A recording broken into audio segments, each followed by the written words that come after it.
Seleucus III Keraunos. Seleucus III Keraunos, the eldest son of Seleucus II Callinicus and Laodice II, ruled the Seleucid Empire from 225 to 222 BC. Ascending to the throne amidst a kingdom already strained by internal discord and external threats, his reign was characterized by persistent instability. His reign would be eventful, but short. Chapter 1. The Seleucid Empire in the late 3rd century BC.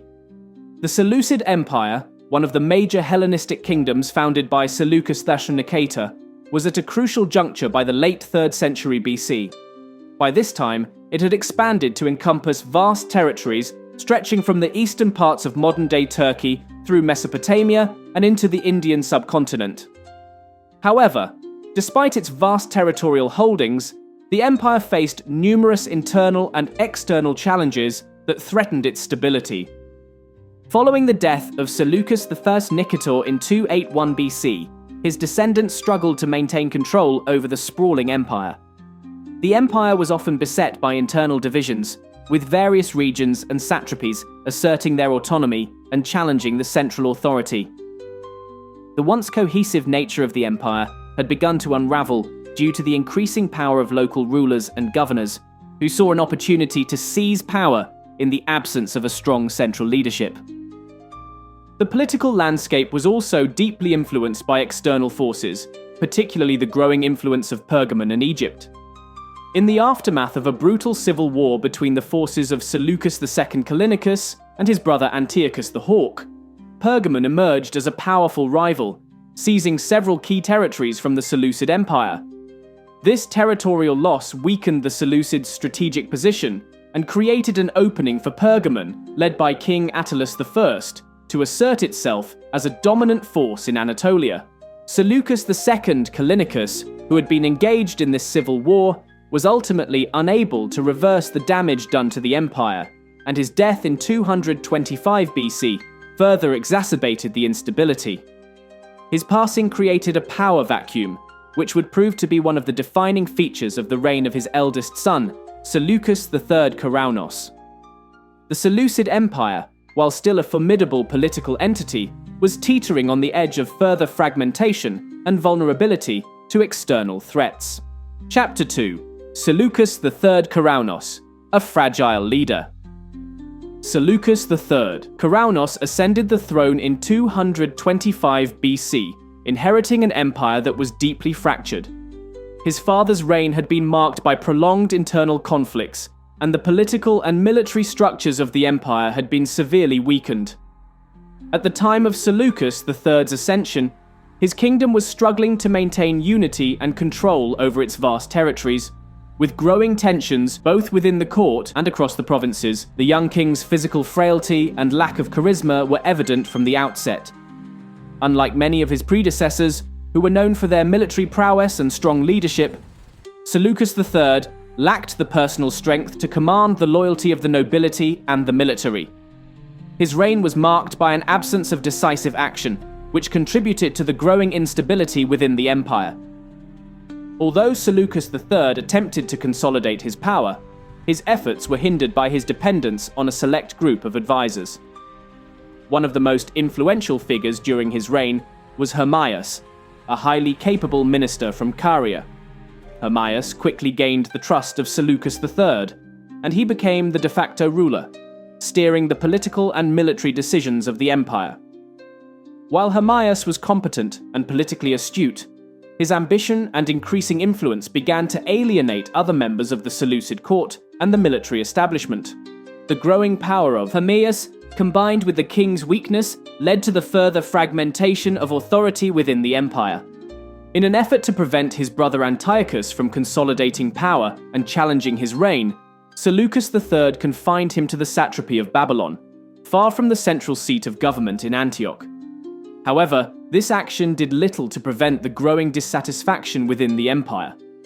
The political landscape was becoming increasingly turbulent, and Seleucus III's efforts to govern effectively were undermined by his inability to assert authority over his own advisors and military commanders. Chapter 3. The Anatolian Campaign.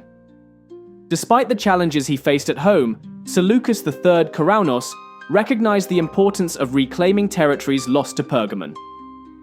These losses, which occurred during the reign of his father, had weakened the Seleucid Empire's position in Anatolia.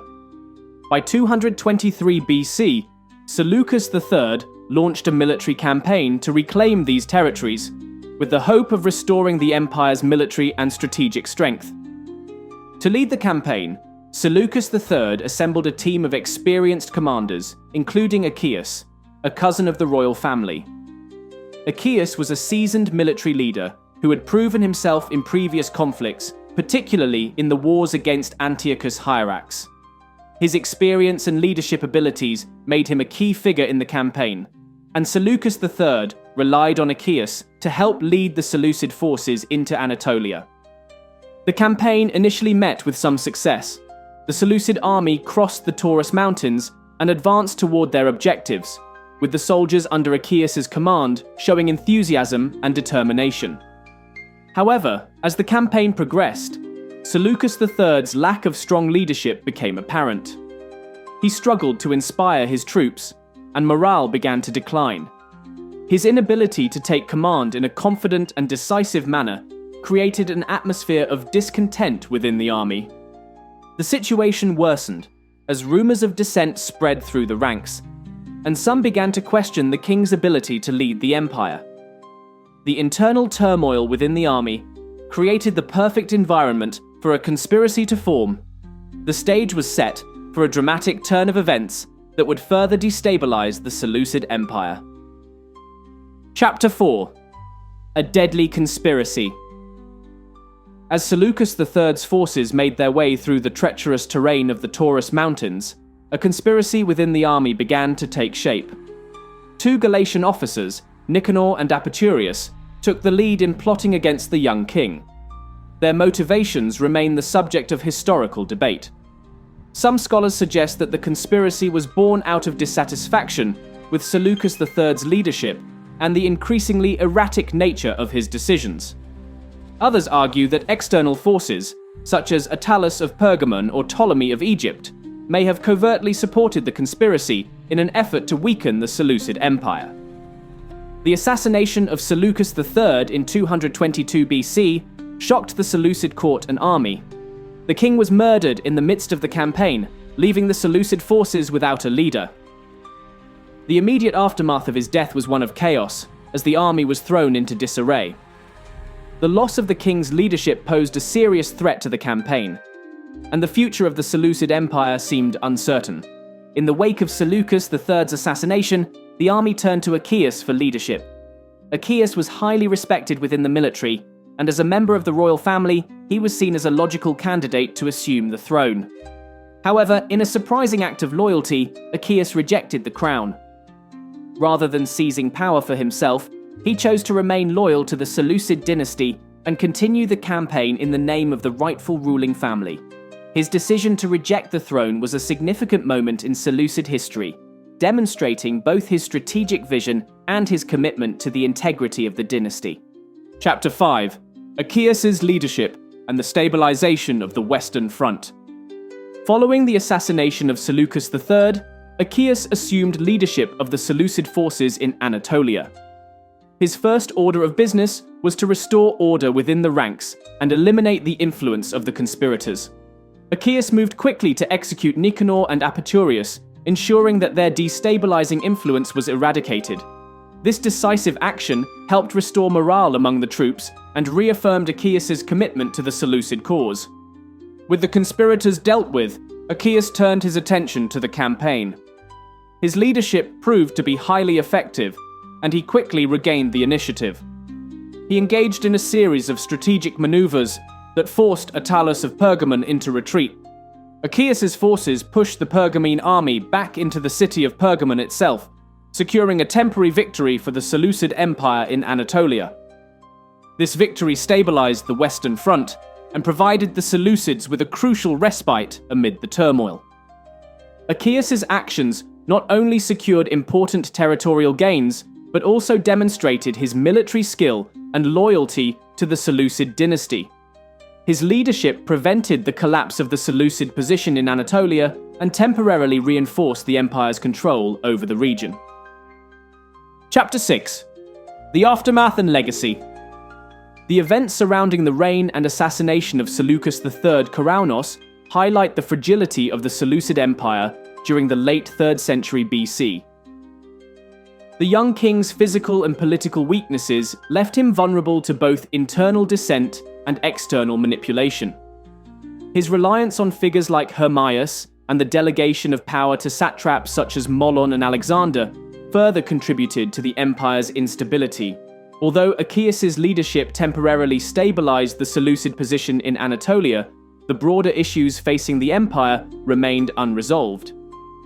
The assassination of Seleucus III exposed the deep divisions within the Seleucid court, and the empire remained vulnerable to further internal strife and external threats.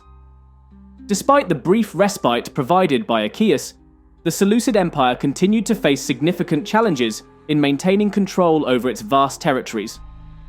Achaeus' decision to remain loyal to the Seleucid dynasty and reject the throne is a key moment in the history of the empire. His actions not only preserved the dynasty's integrity, but also demonstrated the complexities of loyalty and ambition in the context of ancient power struggles.